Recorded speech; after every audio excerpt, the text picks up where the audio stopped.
Welcome to my channel. Today we will be talking about long-term financial planning and whether tools like the Vanguard Cash Plus account can help you achieve your goals.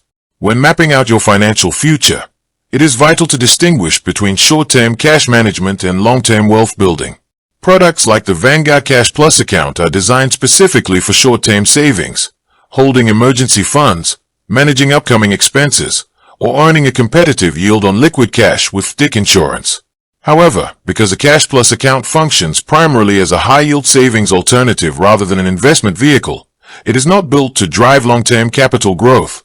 True long-term financial planning relies on asset allocation, compound interest, and investing in instruments like low-cost mutual funds, index funds, or retirement portfolios that outpace inflation over decades. While keeping your short-term cash at Vanguard simplifies your overall financial dashboard by placing your liquidity next to your long-term investments, the Cash Plus account itself is just a stepping stone. For a robust long-term strategy, you must transition those funds past cash equivalents and into proper retirement or brokerage portfolios tailored to your risk tolerance and timeline. With that being said, thank you for watching. For more finance videos, kindly check my page. Please like, share, comment and subscribe to my channel. Thank you.